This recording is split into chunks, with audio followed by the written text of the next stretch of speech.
하지 말고 차분히 편하게. 네. 자, 예레미야 1장 4절 7절 우리 정차원 어린이 성경 봉독해 주시겠습니다.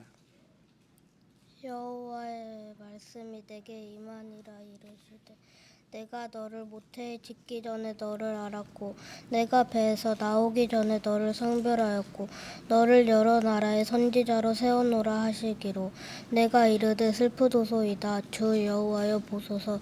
나는 아이라 말할 줄을 알지 못하나이다 하니 여호와께서 내게 이르시되 너는 아이라 말하지 말고 내가 너를 누구에게 보내든지 너는 가며 내가 내게 무엇을 명령하든지 너는 말할지니라. 아멘. 아멘. 네, 우리 잘했다고 박수.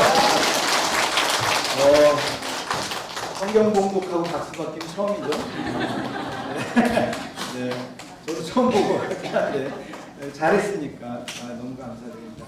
자, 우리 앞뒤적으로 한번 인사하겠습니다. 환영합니다. 반갑습니다. 축복합니다. 사랑합니다. 잘 지내셨습니까? 네, 평안하시죠? 네.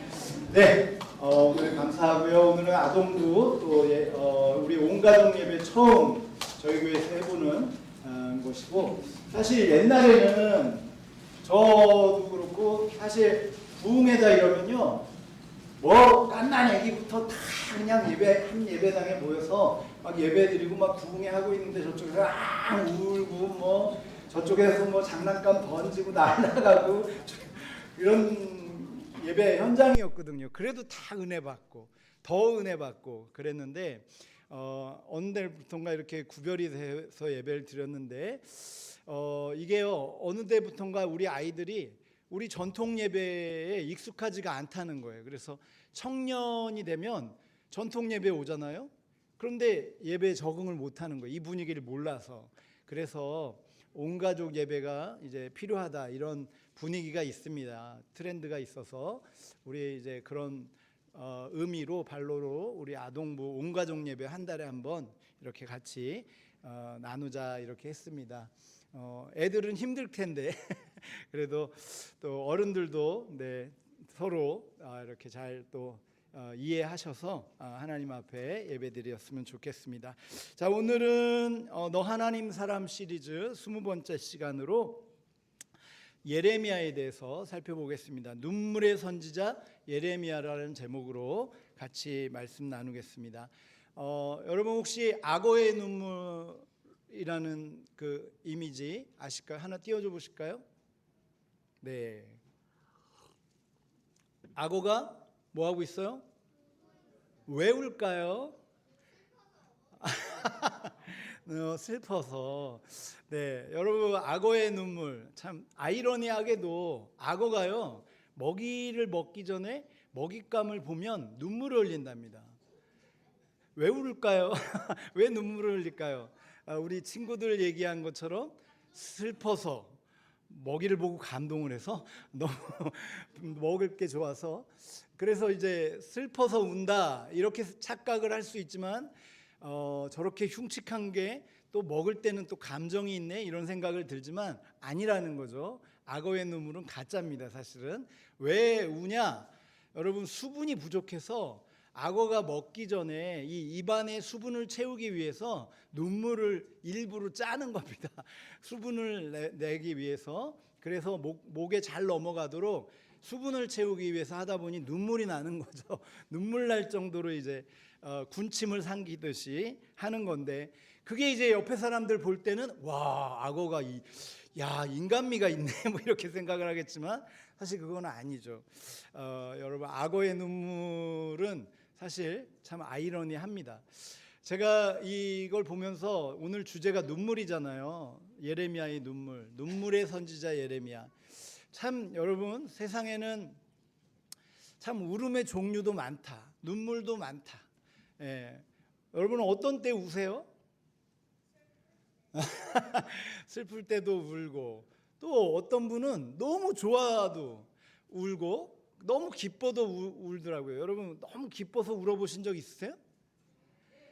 그런 일이 좀 많이 있었으면 좋겠습니다.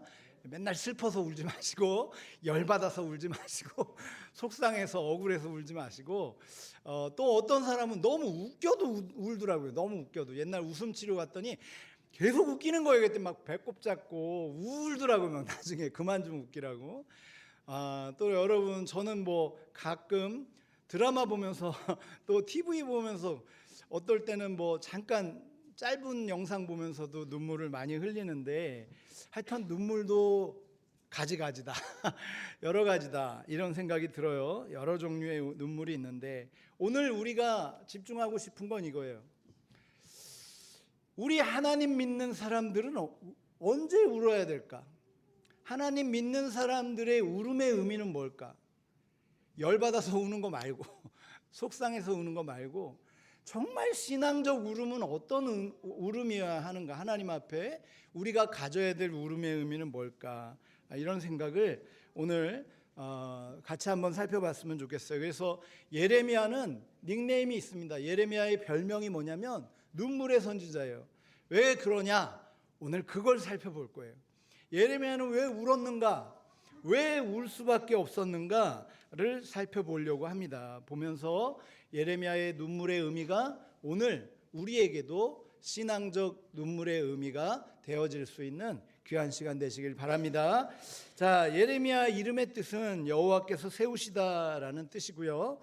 예레미야는 언제 활동했던 선지자냐면 여러분 혹시 지난주에 우리 솔로몬 했죠? 네. 날마다 새롭죠. 네. 주 안에서 매일 새로워서 지난주에 저도 봐야 알죠. 사실은 솔로몬 했잖아요. 우리 계속 가고 있는 구약 가고 있는 거예요. 다윗, 솔로몬. 이제는 선지자 쪽으로 온 건데 여러분 솔로몬 때 그 우상 숭배해 가지고 그 결과가 어떻게 됐어요? 그 죄의 결과로 남유다 북이스라엘, 우리나라 남북이 갈라진 것처럼 남쪽의 10지파, 북쪽의 10지파, 남쪽의 2지파, 베드로 지파, 베냐민 지파, 유다 지파, 2지파 남아서 분열이 되잖아요. 그래서 이제 역사가 한 350년 정도 흐릅니다. 이걸 왕국의 시대, 열왕들 분열 왕국의 시대라고 하는데 이게 시작이 된 거예요. 근데 남유다는 20명의 왕이 쭉 내려와요. 20명의 왕. 자, 그런데 오늘 예레미야가 활동했던 시대는 언제냐면 16대 왕인 요시야 왕 때 예레미야가 활동을 하기 시작합니다. 그런데 예레미야의 활동 기간이 언제까지였냐면 요시야 왕으로부터 자, 몇 대까지라고 했죠, 제가? 우리 친구들 남유다는 몇 대 왕까지 있다고 그랬죠? 마지막 왕이 몇 대? 20대. 20대 왕이 마지막 왕인 거예요. 그러니까 16, 17 이러면 따라 할 텐데 18, 19 마지막 20. 네, 무슨 뭐 새해 맞이하는 것 같긴 한데 20 이때까지 오래 했죠. 50년을 사역을 했어요. 그래서 예루살렘이 완전 망하고 나서 몇 년까지 활동한 게 예레미야였습니다. 그러니까 예레미야는 사실은 오늘 예레미야가 왜 울 수밖에 없었나, 예레미야가 울어야 되는 이유가 뭐였는지를 오늘 그 시대적 배경을 이해하지 않고서는 이 예레미야의 눈물을 이해할 수가 없기 때문에 오늘 조금 역사 공부를 잠깐 예배 시간이지만 하려고 합니다. 그래서 역사 자료를 제가 준비했는데 한번 띄워줘 보실까요? 네, 지금 이제 시기는 언제예요? 16대 왕, 16대 왕인 요시야가 왕일 때는 평안했어요. 평안했는데 문제는 뭐냐? 이게 지금 요시야라고 써 있는 거 보이세요?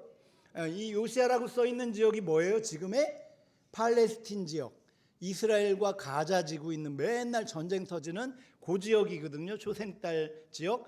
고기가 이스라엘인데 여러분 지형적으로 보세요. 지정학적으로 아래는 어떤 나라가 있어요? 이집트가 있고 위로는요 지금 나오지는 않았는데 원래는 아수르라는 또 나라가 있었습니다. 없어졌고 그 나라를 누가 먹었냐면 바벨론이란 지금 이란, 지금의 이란이라는 나라가 메소포타미아 문명을 갖고 엄청나게 커졌어요. 그래서 이 바벨론이 이 위 아수르까지 먹고 어디까지 통치를 했냐면 이스라엘 지역까지 관할을 하고 있었던 터예요. 자, 그런데 그러다 보니 누구랑 접경 지역이 되는 거예요? 이집트하고 둘이 이제 분쟁 지역이 생기기 시작하는 거죠.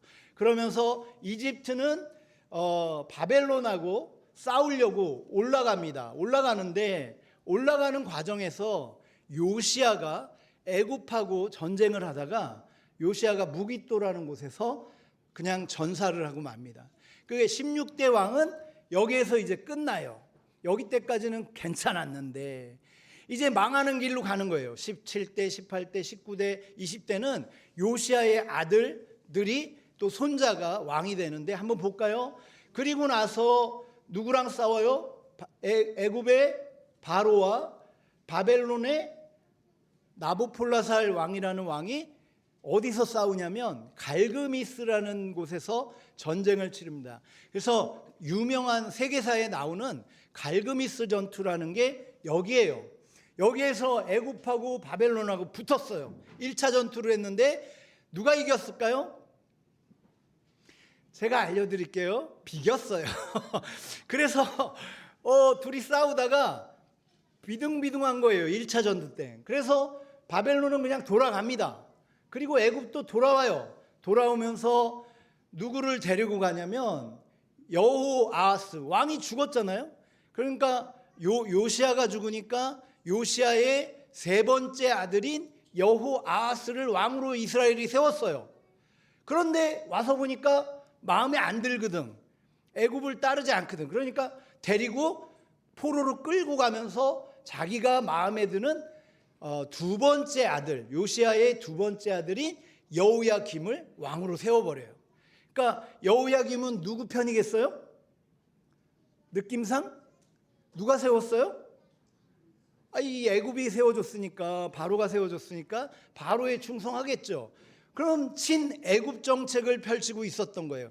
그런데 여러분 혹시 선지서를 쭉 읽어본 분은 아시겠지만 끊임없이 이사야나 뭐 여러 선지자들을 통해 했던 메시지는 뭐예요? 너희들 끊임없이 내가 350년 동안 지켜줬는데 끊임없이 나를 안 찾고 우상 섬기고 또 죄짓고 또 죄짓고 그래서 제발 사람 의지하지 마라. 강대국 의지하지 마라. 이런 얘기를 직접 했어요. 뭐라고까지 얘기했냐면 애굽 의지하지 마라. 내가 다 칠 거다. 이렇게까지 얘기를 했는데 또 애굽을 의지하는 거예요.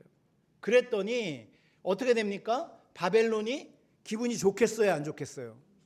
당연히 안 좋죠. 자기네 영역인데. 그래서 어떻게 합니까? 바벨론이 넘겨줘 보시면 바벨론이 이제 여호야김 이 친구가 여호야김 얼굴인데 지금 누굴 보고 있어요? 눈동자가 어디를 향해요? 예. 애굽을 향하고 이집트 편이라 이거죠. 바벨론에 설까? 이집트에 설까? 우리 친구들을 위해 이 그림을 준비했어요. 눈치 싸움을 하고 있는 거예요. 지금 어디 편에 서야 되느냐. 여러분 우리나라 역사하고 약간 비슷하지 않아요? 중국, 일본 강대국 사이에서 어디 편에 서야 되느냐 눈치 싸움을 하다가 하나 더 넘겨줘 보세요. 느부갓네살이라는 그 유명한 왕이 쳐들어옵니다. 그냥 하나 더 넘겨줘 보세요. 그래서 이스라엘을 침공을 해요, 여러분. 그래가지고 이스라엘에 막 다 불난리가 나고 막 백성들 죽고 난리가 났어요. 그러면서 여호야김에게 그 다음에 넘겨줘 보시면 여호야김에게 단도리를 치는 거죠. 너 똑바로 안 하면 너 자른다. 그러면서 그때 여러분 그때 605년쯤에 여러분 1차 침공을 해서 유명한 학자들, 박사들 이런 사람 다 데리고 끌고 가요. 몇만 명을. 그 1차 포로로 끌려간 사람 중에 누가 있었어요? 다니엘이라는 사람이 있었던 거예요. 우리 잘 아는 다니엘. 그렇게 끌려가요. 그러면 이제 좀 지도자들 끌고 갔으니까 이제 정신 차리겠지 했잖아요. 근데 여호야김이 하나 더 넘겨줘 보세요. 아직도 어디 쳐다보고 있어요? 아직도 정보를 정탐꾼을 딱 놔두고 갔더니 누구랑 자꾸 교류를 해요? 이집트하고 교류를 하면서 우리 좀 도와다오, 나는 바벨론 싫어, 이러고 있는 거예요. 그랬더니 어떻게 했겠어요? 그래? 그러고 나서 하나 더 넘겨줘 보시면 제2차 갈그미스 전투에서 완전히 애굽을 격파해 버립니다. 애굽이 완전히 깨져요. 그 강대국이. 바벨론이 완전히 여기 그 고대 근동 지역을 다 장악합니다. 그러니까 애굽은 도망가고요. 아무 힘을 못 쓰고 도망가고, 그리고 느부갓네살이 옵니다. 그러면 누구 이제 어떻게 돼요? 여호야김 완전히 처단하고 데려가고 포로로 자기 나라로 끌려가면서 누구를 세우냐면 여호야김의 아들인 요시아의 손자를 여호야긴, 아무 힘없는 왕을 허수아비로 세워놓습니다. 그리고 나서요, 하나 더 넘겨 보실까요? 그리고 나서 이제 지났는데 여호야긴도 애굽에 친정책을 하니까 바꿔버려요. 누구로 세우냐면 요시아의 마지막 네 번째 아들인 시드기야를 왕으로 세웁니다. 그런데 이 시드기야도 말을 안 들으니까 마지막 침공에서 BC 598년에 여러분 586년에 마지막으로 침공해서 예루살렘을 완전히 멸망시켜버리고, 여러분 시드기야는 두 눈을 뽑고 그리고 철을 감아서 포로로 비참하게 끌려가고 이스라엘은 완전히 망하게 되는 역사까지 가는 거예요. 자, 왜 이 이야기를 하느냐? 이 예레미야가 활동했던 요시야부터 50년 동안 활동했던 시간이 바로 이 역사가 흘러간 거예요. 그러니 여러분 예레미야가 어떤 울음을 가져요? 울 수밖에 없죠. 나라가 이러니. 그래서 여러분 오늘 우리는 예레미야의 눈물의 선지자 예레미야가 울 수밖에 없었던 두 가지 이유를 오늘 우리는 살펴보려고 해요. 첫 번째, 예레미야의 눈물의 의미는 뭐였어요? 나라를 위한 눈물이었어요. 나라를. 여러분 그렇지 않겠어요? 오늘 본문 7절에서 읽지는 않았지만 10절까지 내용을 보시면 7절에 이어서 이 내용이에요. 예레미야에게 하나님이 나타나서 내가 소명을 줄 테니까, 사명을 줄 테니까 너는 앞으로 뭐 하냐? 내가 이스라엘에게 해야 될 말을 너는 가서 전해라. 그런데 그 말이 뭐예요? 너희 망해야 돼. 그냥 두세요. 너희 망해야 돼. 이 이야기를 하는 거예요. 그랬더니 여러분 그게 쉽겠어요? 입만 열면 망해야 돼. 그것도 좋은 소리도 한두 번이지. 그런 상황이었다는 거죠. 그래, 그 내용을 오늘 7절부터 10절까지 한번 보도록 할게요. 7절부터 같이 한번 읽어볼게요. 시작.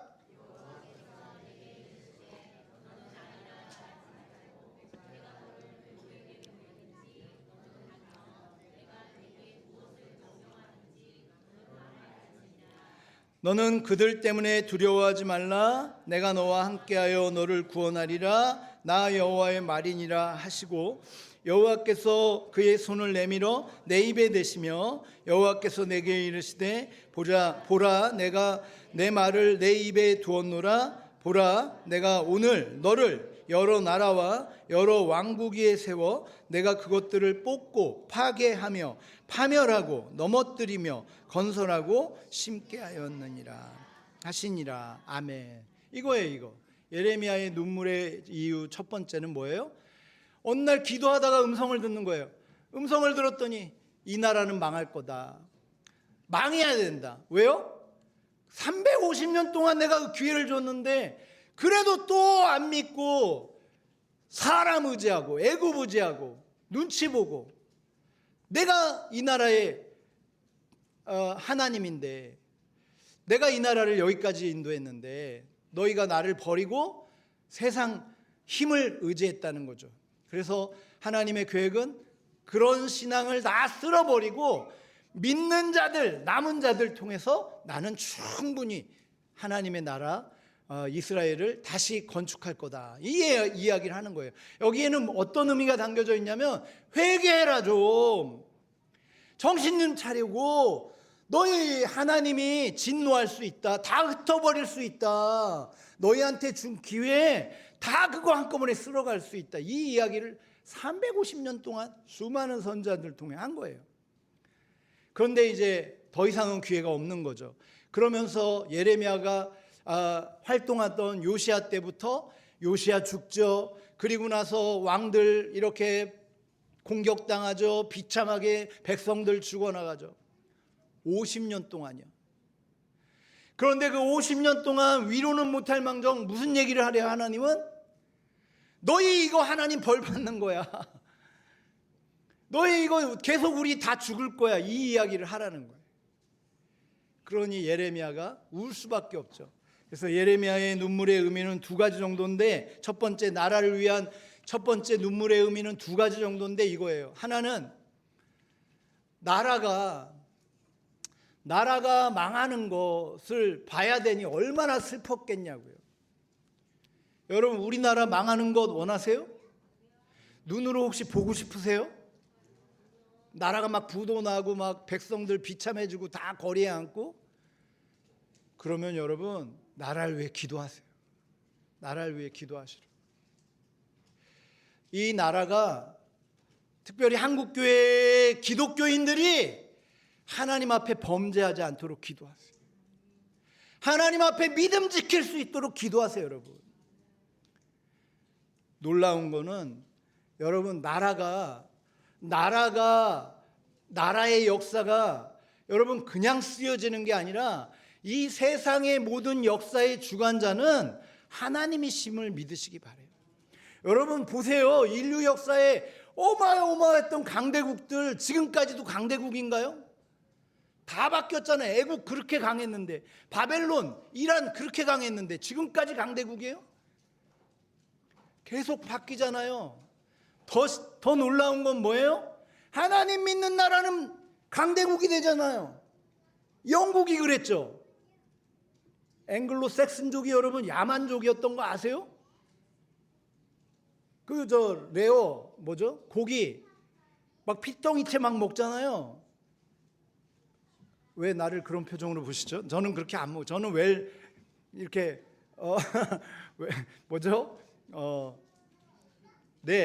좀 구워서 먹는 편입니다. 그런데 여러분 막 피째 그게 다 어디서 왔냐면 그 야만 쪽에서 온 거예요. 막 피째 먹고 앵글로색슨족, 게르만족 다 그런 족속들이었어요. 그런데 하나님을 믿으니까 영국이 된 거예요. 미국은요, 그 신앙 지키려고 배 타고 넘어온 사람들이 미국 개척해가지고 전 세계에 지금 미국이 된 거 아니에요? 그렇다고 좀 해주시면. 그렇거든요, 역사가. 그런데 여러분 인류 역사에도 그렇다니까요. 그래서 여러분 그 시대를 보면 세계사를 연구하든 한국교회사를 연구하든, 대한민국도 지금 경제성장이 언제부터 일어났어요? 여러분 한국교회가 이 나라에 들어오면서부터 이 나라는 광복의 길이 열려졌고, 이 나라는 전쟁이 났지만 여러분 이 경제 대국이 된 거예요. 동의하시면 아멘 해주셨으면 좋겠어요. 역사 속에 하나님이 있다고요. 그래서 교회가 기도하는 나라, 교회가 막 믿음으로 기도하고 막 교회가 부흥하고, 그래서 여러분 7, 80년대엔 그런 얘기가 있어요. 천막만 쳐놔도 교회는 부흥한다, 이런 얘기가 있었어요. 진짜로 그랬고요. 제가 예전에 다녔던 교회도 그랬고. 그런데 여러분 그게 역사 속에 남아있거든요. 그런데 문제는 뭐예요? 반대로 그 반대의 의미는 뭘까요? 나라가 망할 때는 언제예요?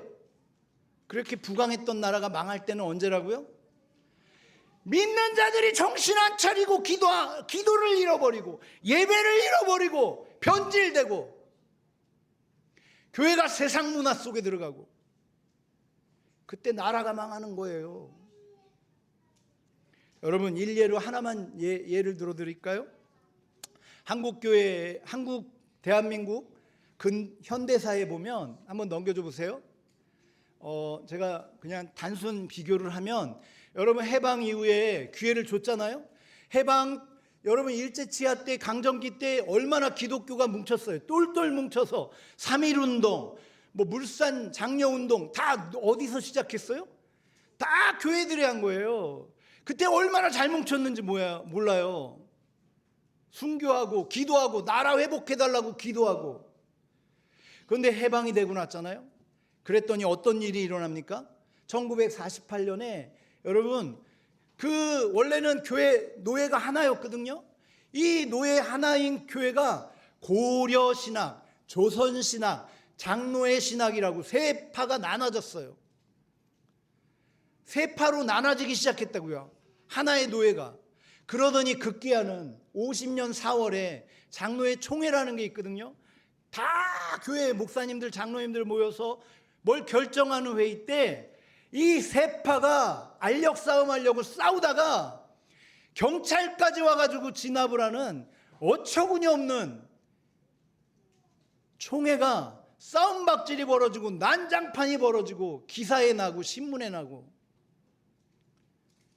이런 망신이 어디 있어요. 교회가 서로 사랑하라고 외쳤던 교회가 싸움박질하고. 여러분 50년 4월이라고요. 4월에 총회가. 그리고 6.25가 언제 터져요? 6월 25일 날 터진 거죠. 2달 만에. 2달 후에 6.25가 터진 거예요. 여러분 우연일까요? 역사학자들, 사학자들은 이거를 절대로 우연으로 보지 않습니다. 역사의 주관자는 하나님이세요. 여러분, 그래서 이런 일이 터졌죠. 그리고 나서 1953년에 고려신학 측이 탈퇴를 해요. 신사참배한 무료하고는 우리는 안 한다. 그리고 탈퇴를 해요. 그리고 나서 59년에는 합동통합, 우리가 속한 이 통합이 분열을 해요. WCC라고 세계교회협의회에 가입할까 말까에 싸우다가 우리 통합은 가입한다, 합동은 안 한다 그래가지고 분열을 해요. 그리고 나서 60년 4월에 뭐가 터져요? 4.19가 터진 거예요. 여러분, 저는 이런 생각이 들어요. 어떤 분은 또 그런 얘기를 해요. 여러분, 산기도가 옛날에는 저 중고등학교 때는 산기도가 있었거든요. 저 80년대 살았잖아요. 산기도가 있었는데 저도 산기도 엄청 했거든요. 중학교 3학년짜리가. 신기한 표정으로 보시네. 여러분 산기도 안 해보셨어요? 여기 지금 무슨 산이지? 여기 산에 올라가서 기도 안 해봤어요. 저 서울 인근에는 다 산마다 예배터가 있었어요. 그때는 다 나라를 위해 기도했다고요. 산에 올라가잖아요. 벌써 산 앞에서부터 막 산속에서 그 큰 산에 왕왕왕왕왕 뭐 이런 소리가 들려요. 뭔 소리야? 다 기도 소리예요. 기도 소리. 그랬는데 여러분 어느 날부턴가 입산금지 표를 붙이더니 자연보호한다고 산기도를 금지시켰어요. 그게 90년 중반이에요. 그리고 나서 어떤 사람의 말에 의하면 97년에 IMF가 왔다고. 여러분, 그러니까 역사의 주관자, 인생의 주관자가 하나님이시라니까요. 여러분 정치인이 잘해서 되는 경우도 있지만 잘하겠지만 그 모든 역사를 주관하시는 분은 한순간에 뒤집고 만드실 수 있는 분은 하나님이시라고요. 그러니까 여러분 나라를 위해 기도해야겠습니까? 아니겠습니까? 여러분 대통령이 마음에 들면 기도하고 대통령이 마음에 안 들면 기도 안 하고 여러분 그거는 우리 한국교회가 해야 될 일이 아니에요. 한국교회는 나라를 위해 기도해야 돼요. 왜요? 하나님이 이 나라의 주관자 되라고. 하나님이 주신 나라잖아요. 아멘입니까? 그래서 예레미야는 나라를 위해 울었어요. 여러분 나라가 정말 싸움박질나고 나라가 정말 뉴스만 들으면 너무 형편없고 세상이 어떻게 이렇게 가냐? 잔혹해지냐? 그러면 여러분 아유 우리나라 떠나야지 이게 아니라 헬조선 이러고 가는 게 아니라 기도해야죠. 기도. 울어야죠. 나라를 위해. 아유 우리 집은 괜찮은데 내 통장은 괜찮아. 우리 사업은 괜찮아. 아니요 여러분. 나라를 위해 기도할 수 있기를 바라요. 예레미야는 그런 기도를 했던 사람입니다. 두 번째, 여러분, 예레미야의 눈물의 의미 두 번째는 사명을 감당하기 위해서 기도했어요. 넘겨줘 보실까요? 사명을 감당하기 위해서. 여러분, 한 가지 질문 한 가지 드리겠습니다. 자, 여러분 다 예수 믿으시죠?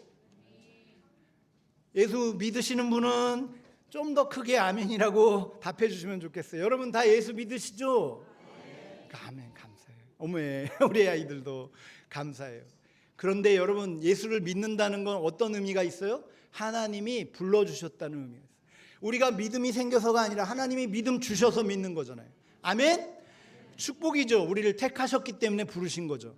그런데 부르심에는 이유가 있어요. 여러분, 남편 부를 때 이유 있어요, 없어요? 없구나. 없어도 불러요? 여봐! 이거 아니라, 이게 뭐가 있어요? 자식 부를 때 이유 있어요, 없어요? 누구야 할 때 이유 있잖아요. 우리 친구들 엄마 부를 때 이유 있어요, 없어요? 거 봐, 다 이유가 있어. 부를 땐 이유가 있어. 그런데 하나님이 우리를 부르실 때 이유가 없겠어요? 이유가 있어요. 자, 오늘 여러분 한번 속으로 대답해 보세요. 나는 왜 부르신지 이유를 나는 모르겠다. 반대로 나는 예수님이 나를 왜 부르셨는지 이유를 안다. 표정으로 모르겠네 도대체. 여러분, 이게 사명이에요. 하나님 왜 우리 가정에, 다 안 믿는 가정에 혹시 나만 예수 믿게 하셨어요? 그 이유를 알아야지 사명인 거예요, 그게. 하나님 왜 이렇게 나는 힘든 가정에 살아야 되나요? 왜 나는 가난한 가정에 태어났나요? 예전에 내가 가르쳤던 고등학생은 그 기도하더라고요. 하나님 왜 나는 쇼다리고 쇼팔인가요? 왜 난 키가 안 커요? 막 화를 내더라고, 기도하면서. 막 저 부흥회, 아니 뭐 수련회 가가지고. 이유를 찾아야 돼요. 다 이유가 있어요. 그게 사명이에요. 자, 여러분, 그런데 사명을 모르면 어떡하냐고. 하나님이 그 필요가 있어서 부르셨는데 그 필요를 모르고 교회를 나오면은 여러분은 지금 신앙생활에 10%밖에 못하고 있는 거예요. 여러분, 하나님이 날 왜 부르셨는지 알아야 돼요. 예레미야는 이 사명 때문에 울었어요. 예레미야의 사명은 뭐예요? 자, 20장, 예레미야 20장 7절, 9절 같이 한번 읽어볼까요? 시작. 여호와여, 주께서 나를 권유하심으로 내가 그 권유를 받았사오며 주께서 나보다 강하사 이기셨으므로 내가 조롱거리가 되니 사람마다 종일토록 나를 조롱하나이다. 내가 말할 때마다 외치며 파멸과 멸망을 선포하므로 여호와의 말씀으로 말미암아 내가 종일토록 지옥과 모욕거리가 됨이니이다. 내가 다시는 여호와를 선포하지 아니하며 그의 이름으로 말하지 아니하리라 하면 나의 마음이 불붙는 것 같아서 골수에 사무치니 답답하여 견딜 수 없나이다. 할렐루야. 여러분, 이게 무슨 얘기냐면 입만 열면 이거 사람들한테 망한다 그러니까 사람들이 막 손가락질, 저희 매국노 나쁜 놈, 뭐 너는 나라도 사랑 안 하냐, 뭐 그런 지옥을 당해서 나는 더 안 할래요, 더 안 할래요 그랬는데 또 할 수밖에 없는 이유가 뭐예요? 마음이 불붙는 것 같아서. 그래서 울었다고요. 그래서 울었다고요. 주님, 너무 힘든데 이 사명, 내게 주신 사명 이거 너무 감당하기 힘들어요. 주님, 이거 내게 주신 가정 너무 감당하기 힘들어요. 내게 주신 이 상황 너무 감당하기 힘들어요. 여러분, 그때 우셔야죠.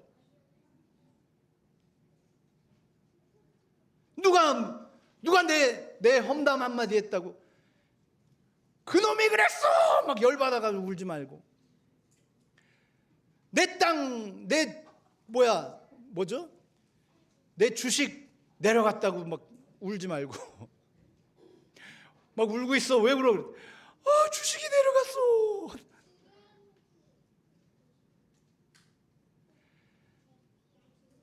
여러분, 우리는 언제 울어야 될까요? 오늘 예레미야를 보면 우리는 생각해야 돼요. 여러분, 저는 너무너무 정말 이 부분에 대해서 우리 청산교회 교인들이 이 부분에 대해서 다시 한번 생각했으면 좋겠어요. 정말 울어야 될 일에 울어요. 사람 앞에 우시면 비참해지지만, 이런 말이 있어요. 사람 앞에 울면 초라해지지만 하나님 앞에 울면 존귀해진단 말이 있어요. 기도하며 울어야죠. 기도해야죠. 근데 여러분, 내 자식이 신앙 떠나가고 세상으로 가버렸는데도 웃고 다녀. 내 남편이, 내 아내가, 교회가 형편없게 가는데 웃고 다녀. 나라가 망해가는데 웃고 다녀. 내가 예배가 싫어지는데 웃고 다녀. 내 신앙이 변질되는 걸 느끼고 있는데 웃고 다녀. 여러분, 그땐 울어야 돼요. 울어야 돼요. 하나님 앞에 울어야 된다고요. 주님, 내 신앙 변질되지 않게 해달라고 몸부림치며 울어야 돼요. 이게 예레미야의 눈물이었다. 믿음 지키기 위해서 울어야 된다고요. 여러분, 그런데 제가 한 가지 팁을 드릴까요? 팁이 아니라 결과는 어떻게 되는지 미리 알려드릴게요. 울어야 될 이유. 하나님 앞에 울잖아요. 성경에도 나오려는 시편 126편에도 울며 씨를 뿌리는 자는 정령 기쁨으로. 여러분, 이 말씀 믿습니까? 안 믿습니까? 저는 목회하면서 수없이 봤어요. 하나님 앞에 우니까 망했던 사람도 살 길이 열리더라고요. 제 인생이 그랬고요. 여러분, 우리 자녀들 우리 엄마들 왔는데, 여러분 자녀들 보면 열받지 마시고 화내지 마시고 우세요. 하나님 앞에. 너는 누구 닮아서 10점이 뭐야 10점 이러지 말고 너는 이것도 못하니 학원 보내주는데 어떻게 음악성에 1도 없니 이러지 말고 너는 도대체 뭘 가르쳐야 되니 그러지 말고 우세요. 제가 분명히 얘기할게요. 울잖아요. 엄마의 기도가 있는 한 자녀는 결코 망하지 않아요. 자, 여러분, 말씀을 마칩니다. 예레미야는 두 가지 눈물을 했어요. 나라를 위해서 울었고 또 사명을 감당하기 위해서 울었어요. 여러분, 열받아서 울고 속상해서 울고 기분 나빠서 울고 그러지 마시고, 여러분 우울해서 울고 낙엽 떨어진다고 울고 그러지 마시고, 여러분 믿음으로 하나님 앞에 기도하며 우시기 바래요. 그러면 반드시 가정이 변합니다. 나라도 바뀝니다. 여러분 우리는 기도의 눈물로 승리하는 우리 귀한 청산교회 모든 가정 인생들 되시기를 축복합니다. 아멘. 네, 기도하겠습니다. 하나님 감사합니다. 오늘 눈물의 선지자 예레미야에 대해서 같이 살펴봤습니다. 하나님, 오늘 왜 그리스도인이 울어야 될 눈물은 어떤 눈물인가 같이 한번 살펴봤습니다. 주님, 세상 살면서 울 일이 많죠. 그런데 하나님, 그런 것 때문에 울지 말고, 내 속상한 형편 때문에 울지 말고, 아파서 울 때도 있지만 하나님, 믿음으로, 눈물로, 기도로 승리하는 우리 청산교회 되게 하시고, 그 눈물 위에 반드시 기쁨의 단을 거두는 하나님 놀라운 기적을 경험하는 우리 청산교회 권속들, 가정들, 인생들 되게 하여 주옵소서. 감사하며 예수 그리스도의 이름으로 기도드립니다. 아멘. 네, 많이 기다렸어요. 우리 단복도 마쳤네. 네, 자, 오늘 우리 아동부 특송, 헌금 특송하도록 하겠습니다. 봉헌위원 준비해 주세요. 다 끝나고 애들 공연